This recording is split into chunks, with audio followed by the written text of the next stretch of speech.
હાલો મિત્રો, સ્વાગત છે તમારું મારી YouTube channel art craft and DIY with me. તો આપણે આજે એક બસ લઈ આવ્યા છીએ જેના wheel on the go round તો નથી થતા. Wheel on the bus go round round એવી કંઈક પોએમ આવતી, પણ અહીંયા તો રાઉન્ડ મારે ફાઉન્ડ કરવા પડે એમ છે, કારણ કે આના રાઉન્ડ ક્યાંક ગોટે ચડી ગયા છે. બહુ બધા ફાઉન્ડ કર્યા પણ મને ક્યાંય મળ્યા નહીં. તો આપણે હવે એના માટે બીજા વ્હીલ ફાઉન્ડ કરી લીધા છે અને ઉપરથી બસને આવી રીતે કંઈક કટ કરી લેવાની છે. અને ત્યાર પછી આપણી પાસે જે વેસ્ટ કંકોત્રી કાર્ડ હોય તેને તેની સાઇઝમાં કટ કરી અંદર સરસ મજાના ફિક્સ કરી દેવાના છે. તો આગળ તમે જોયા રાખો આપણે કેવી રીતે આનો રીયુઝ કરીએ છીએ. તો આવી રીતે મેં સાઇઝ મેઝર કરી અને બસની અંદર ફસાવી લીધા છે અને ગ્લુ ગનથી ચિપકાવી દીધા છે.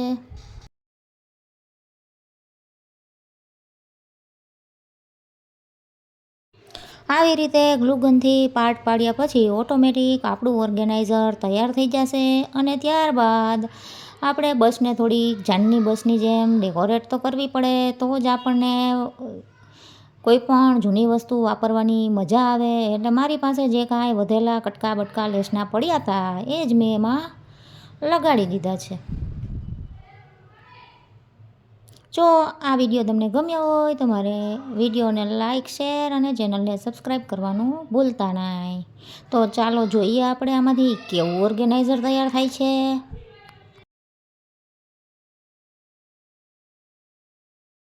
હવે એના વ્હીલ તો ખોવાઈ ગયા હતા, પણ બસની એક સાઈડના કાચ પણ હવે એક એક્સિડન્ટમાં તૂટી ગયા છે. તો આપણે કંઈક જૂના કંપાસના અંદરના આ પ્લાસ્ટિકનો આવી રીતે કંઈક યુઝ કર્યો છે, જેમાં આપણે પેનને પણ રાખી શકીશું અને એક આપણું સરસ મજાનું ઓર્ગેનાઇઝર બનીને તૈયાર થઈ જશે.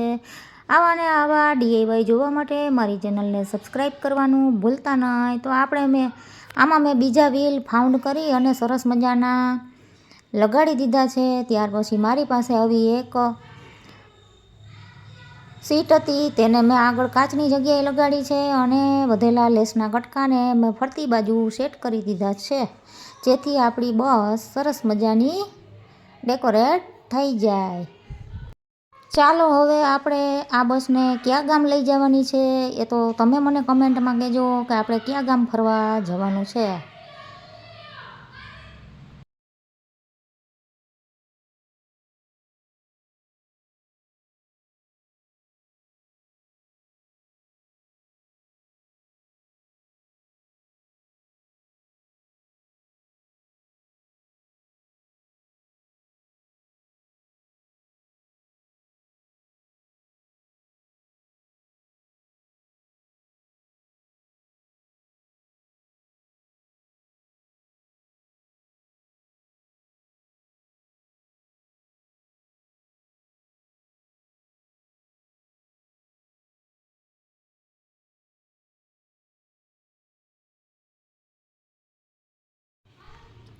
તો ત્યારે સરસ મજાનું ઓર્ગેનાઇઝર આપણું તૈયાર થઈ ગયું છે, જેમાં આપણે બાળકોની કોઈ પણ વસ્તુ અથવા તો કોઈ પણ વસ્તુને આપણે તેમાં ઓર્ગેનાઇઝ કરી શકીએ છીએ અને આવી રીતે આપણે ટોયઝનો રીયુઝ કરી શકીએ છીએ.